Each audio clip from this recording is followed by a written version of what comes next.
고난주간 지나면서 벚꽃 보신 분들도 있으시겠지만 아직 못 보신 분들은 오늘 찬양 예배 마치고 꼭 한번 벚꽃도 보시고 봄을 만끽하셨으면 좋겠습니다. 대구가 벚꽃이 다른 지역보다 조금 빠른 것 같아서 저는 혹시나 끝이 났나 싶었는데 저는 사실 벚꽃 제대로 못 봤습니다. 한 군데 신방 갔다가 잠깐 뭐 옆에 본 거 외에는 본 적이 없는데 기회가 되면 꼭 봤으면 좋겠습니다. 오늘부터 우리 찬양 예배 시간을 통해서 성경에 나오는 나무들을 한번 살펴보려고 합니다. 오늘 첫 번째 시간이고요. 감람나무라고 하는 나무입니다. 제가 제목을 감람나무라고 해놓고 마르지 않는 믿음이라고 붙여두었습니다. 마르지 않는 믿음하고 감람나무가 어떤 의미가 있는지 우리가 말씀을 통해서 함께 생각해 보았으면 좋겠습니다. 우리가 신앙생활을 하다 보면 이런 질문이 들 때가 있습니다. 어떤 사람은 오랜 시간이 지나도 흔들리지 않습니다. 그런데 어떤 사람은 어려움을 겪고도 다시 일어납니다. 그런데 어떤 사람은 조금만 힘든 일이 있어도 쉽게 무너지는 경우를 보게 됩니다. 그럼 그 차이가 무엇일까요? 왜 어떤 사람은 이렇고 어떤 사람은 저런 신앙의 모습을 가지고 있을까? 어떤 분들은 성격 때문이다라고 쉽게 얘기할 수 있겠지만 꼭 성격 때문만은 아닌 것 같습니다. 성경은 오늘 말씀을 통해서 그 비밀, 왜 우리가 흔들리는 믿음이냐, 흔들리지 않는 믿음이냐, 또는 늘 하나님 앞에 늘 똑같은 믿음의 생활을 하느냐, 아니면 그렇지 않느냐의 차이, 그 비밀을 분명하게 말씀하고 있습니다. 오늘 본문 한 절 말씀인데요, 다시 보면 이렇게 기록합니다. 나는 하나님의 집에 있는 푸른 감람나무 같음이여 라고 기록하고 있습니다. 오늘 말씀의 핵심이 사실은 이겁니다. 여러분, 이 한 절 말씀 가운데 어떤 비밀이 담겨져 있는 것 같습니까? 이 감람나무가 어디에 있다고요? 어디에 있다고요? 하나님의 집에 있습니다. 여러분, 신앙은 사실 우리의 능력에 좌우되는 것이 아니라 내가 어떤 사람이냐, 내가 얼마나 좋은 성품을 가지고 있느냐, 내가 얼마만큼 능력을 발휘할 수 있느냐, 능력의 문제가 아니라 위치의 문제다라고 하는 것을 먼저 기억하셔야 되겠습니다. 오늘 본문 이 시편 말씀은 다윗이 기록한 시입니다. 다윗이 이 시편을 기록할 때 상황이 매우 위기의 상황이었습니다. 도액이라고 하는 장군이 있었고요, 이 사람이 사울에게 다윗을 밀고 했고 제사장들이 죽임을 당하는 비극적인 사건이 오늘 시편의 앞부분의 사건으로 나타나게 됩니다. 여러분, 다윗의 지금 마음이 어떠할까요? 다윗은 지금 억울한 마음이 있고요, 고통스러운 마음이 있고, 그리고 현실적으로 극심한 위기 가운데 놓여져 있었던 상황입니다. 그런 상황에서 다윗이 놀라운 고백을 했습니다.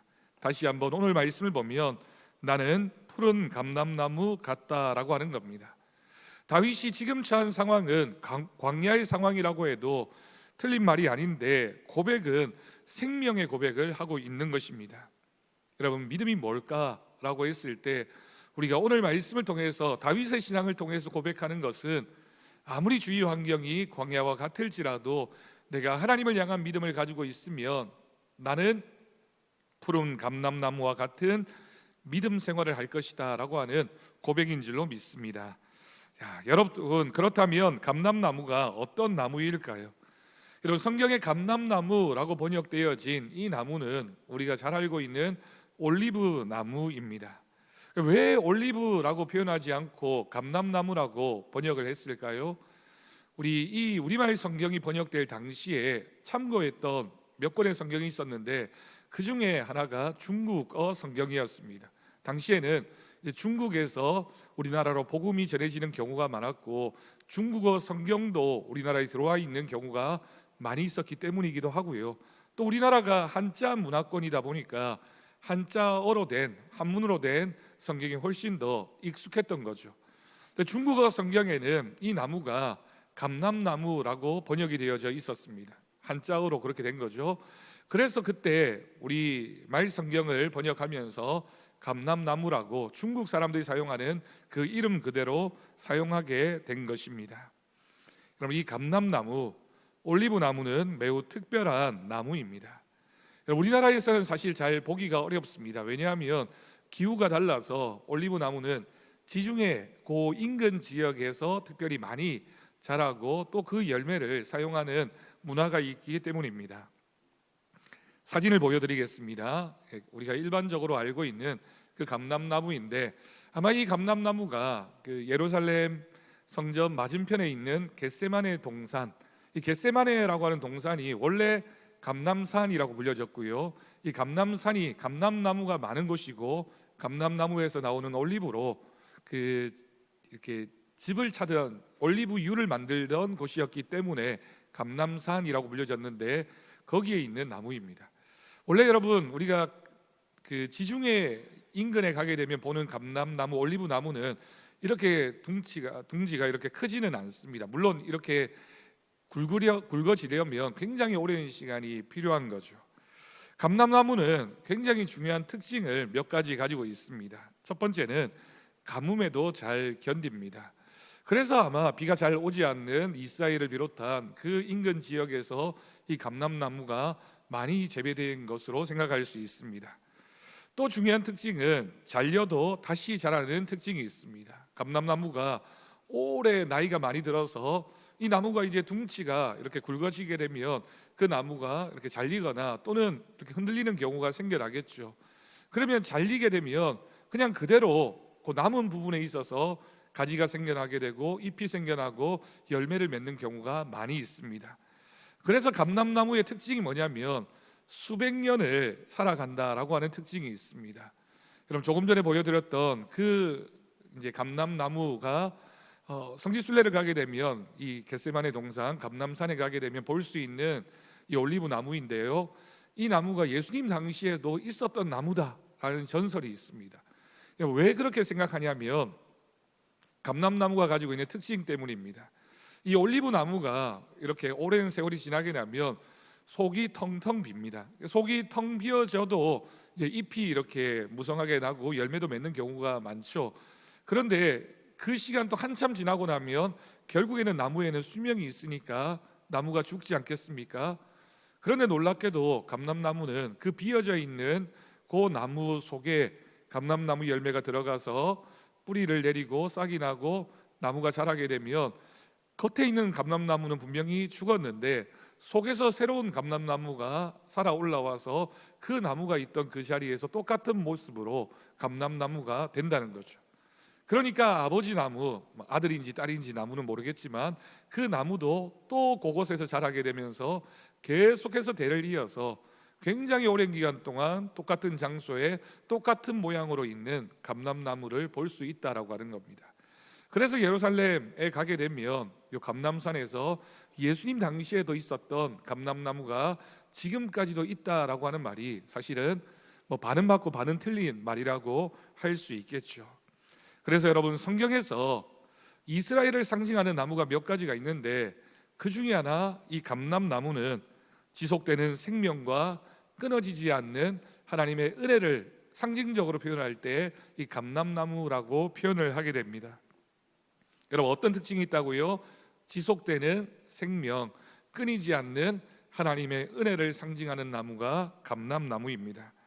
그런데 다윗은 오늘 시편을 기록하면서 그냥 감람나무라고 표현하지 않았습니다. 감람나무 앞에 바로 수식하고 있는 한 단어가 있죠. 어떤 감람나무라고요? 푸른 감람나무라고 표현합니다. 여러분, 이 말이 무슨 뜻일까요? 푸른 감람나무라고 했을 때 이 푸르다라고 하는 것은 지금도 살아있고 계속 살아있는 생명을 표현하는 단어가 바로 푸르다라고 하는 겁니다.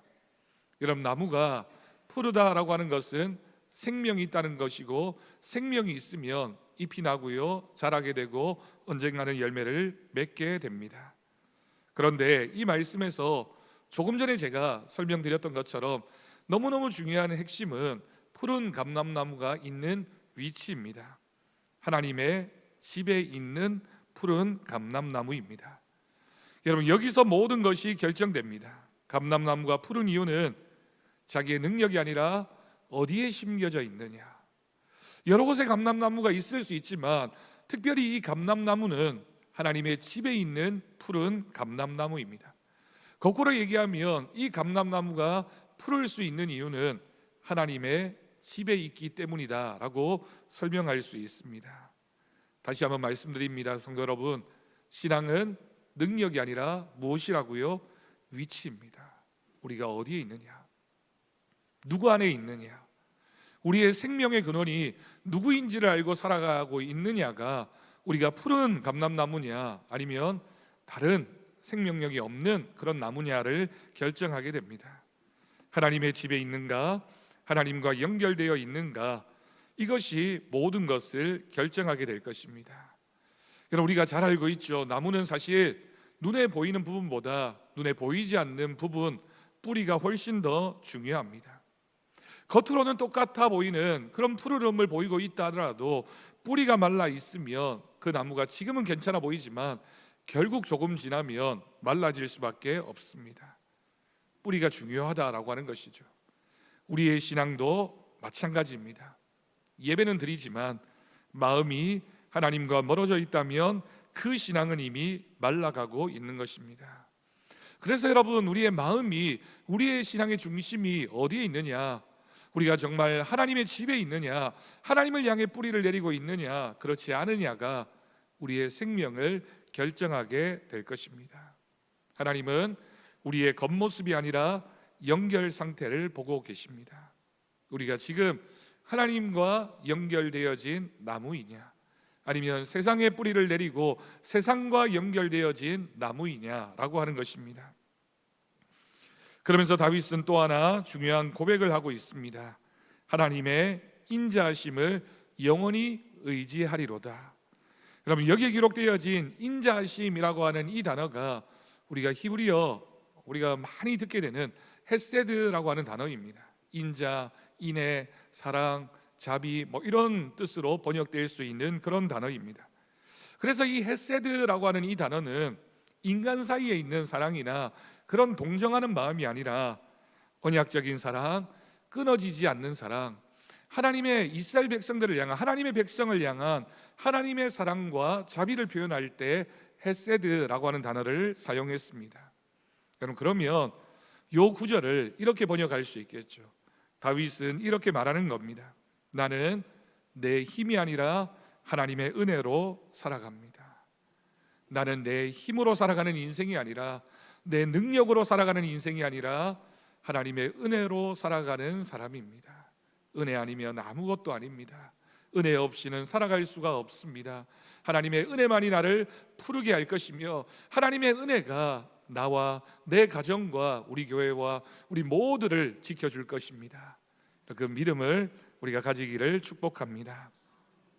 같은 밭에 심어진 두 나무가 있었습니다. 하나는 깊이 뿌리를 내렸고 하나는 얕게 뿌리를 내렸습니다. 비가 올 때는 큰 차이가 없어 보입니다. 그러자 가뭄이 오자 얕은 나무는 금방 말라버렸고 깊은 나무는 여전히 푸르게 서 있습니다. 여러분, 다시 한번 말씀드립니다. 우리의 신앙의 문제에 있어서 중요한 것은 환경이 아니라 무엇일까요? 뿌리입니다. 환경이 내 믿음을 좌우하는 것이 아니라 내가 믿음의 뿌리를 어디에 내리고 있느냐.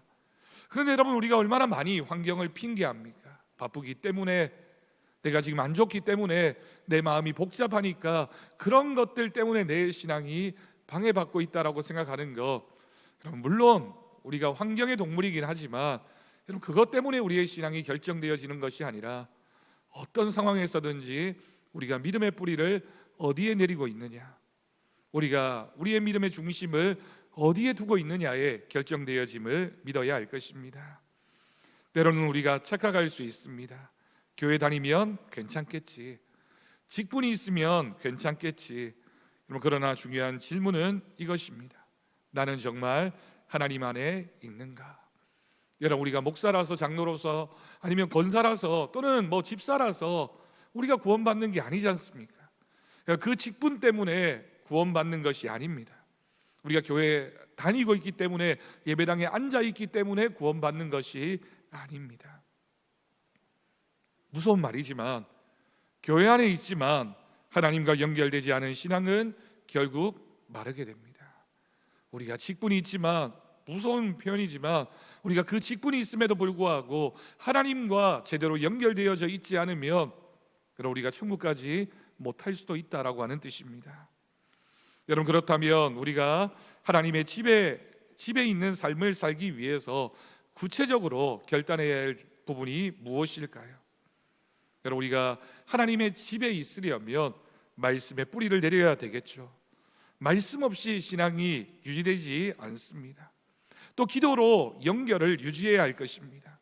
하나님과의 관계는 대화로, 하나님과 우리가 끊임없이 호흡하고 대화할 때 이어질 수 있습니다.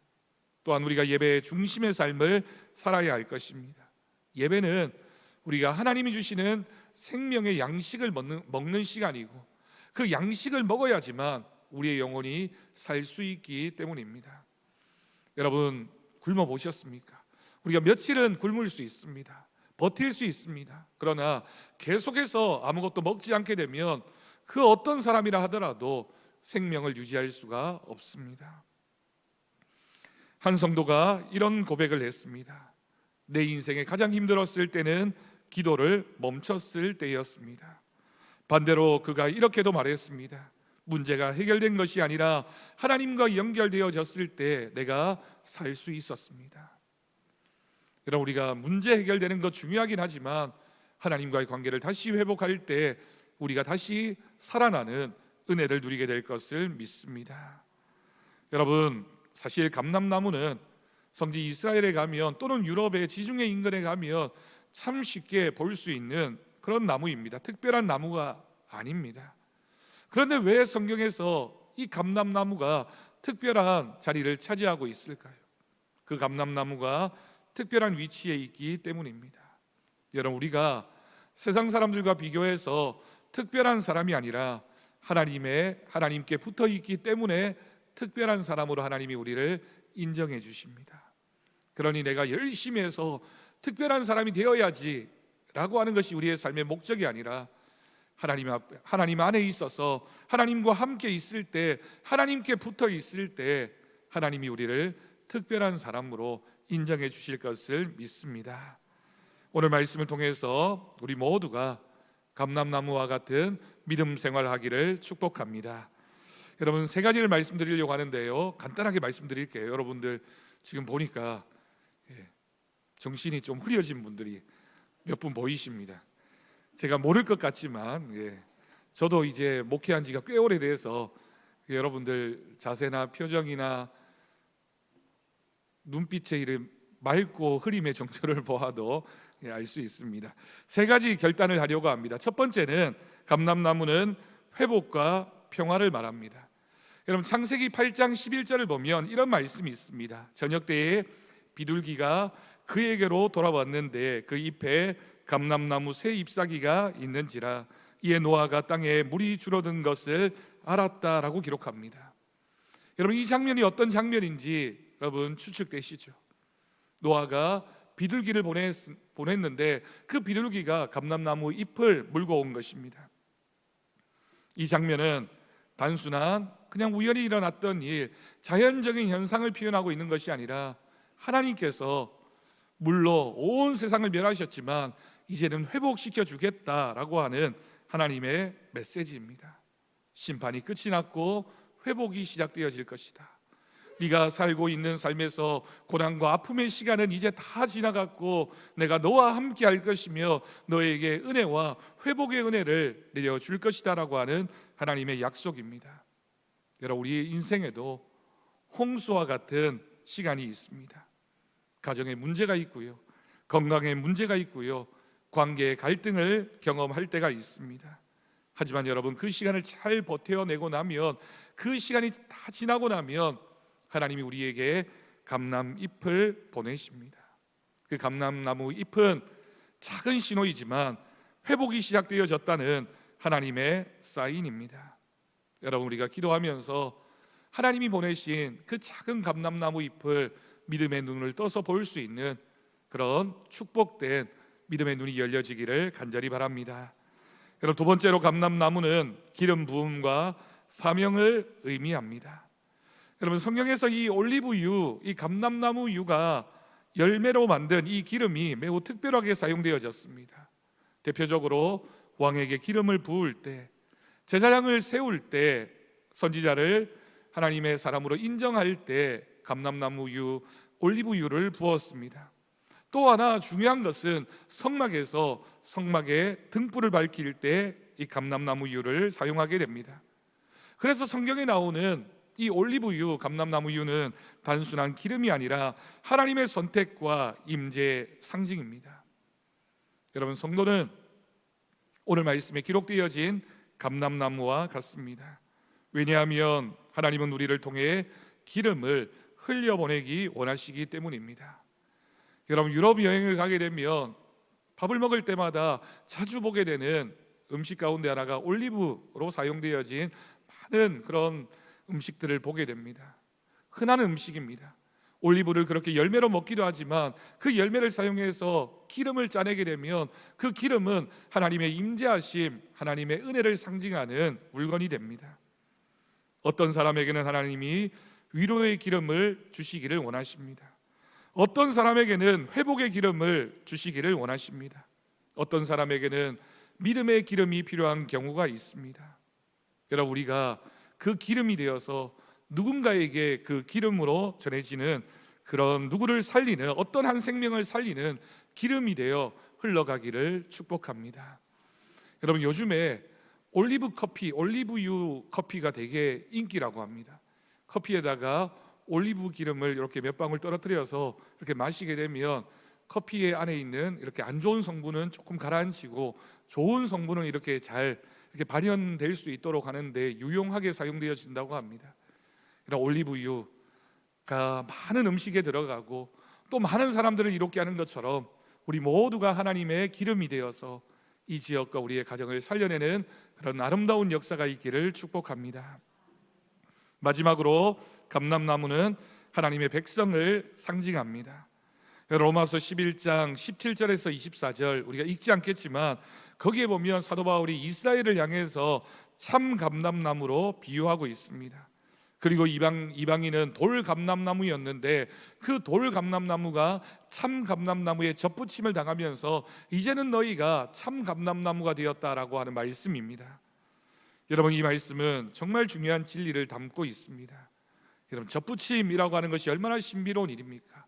원래는 그 나무가 아니었는데 그냥 다른 나무였는데 그 나무에 접붙임을 당하자 그 나무와 같은 모습으로 살아가게 되는 겁니다. 우리가 원래 그 나무가 아니었지만 하나님의 은혜로 접붙임을 받은 그런 상태, 그런 존재가 되었다라고 하는 사실입니다. 그러니 여러분, 우리가 어떻게 교만할 수 있겠습니까? 내가 잘해서 믿은 것이 아닙니다. 하나님이 나를 선택할 만한 자격이 우리에게 있었던 것이 아닙니다. 여러분, 그렇다면 무엇입니까? 다시 한번 말씀드리지만 전적으로 하나님의 은혜입니다. 하나님이 우리를 택하셨고 하나님이 우리를 접붙여 주셨고 우리가 그런 하나님의 은혜를 따라 하나님의 백성이 된 줄로 믿습니다. 여러분, 우리가 고백해야 됩니다. 은혜로 붙어있는 가지이다. 우리가 부활주의를 지나면서도 나는 원래 죽은 사람이었고 죄로 인하여 죽을 수밖에 없는 영혼이었는데 하나님이 우리를 위하여 우리를 접붙여 주시고 하나님의 생명이 있는 사람으로 만들어 주신 줄로 믿습니다. 여러분, 이 시간 기도하며 우리가 결단할 수 있기를 바랍니다. 주님, 나는 푸른 감람나무 같은 신앙이 되기를 원합니다. 주님, 저는 푸른 감람나무와 같은 믿음으로 살아가기를 원합니다. 우리 가정이 푸른 감람나무가 되게 하여 주옵소서. 우리를 통하여 그 감람나무의 기름이 우리 이웃들에게도 흘러가기를 원합니다. 그 믿음으로 주님을 찾고 주님의 은혜를 고백하는 저와 여러분이 되기를 주님의 이름으로 축복합니다. 기도하겠습니다. 사랑의 하나님, 우리의 신앙이 환경에 따라 흔들리는 것이 아니라 하나님께 깊이 뿌리내린 신앙이 되게 하여 주옵소서. 교회 안에 머무는 신앙이 아니라 하나님 안에 거하는 신앙이 되게 하시고 주님의 인자하심을 의지하며 살아가게 하여 주옵소서. 우리의 삶이 마르지 않는 감람나무처럼 늘 살아있는 믿음으로 나타나게 하여 주옵소서. 우리 주 예수님의 이름으로 기도드립니다. 아멘. 찬송가 302장 함께 찬양하겠습니다.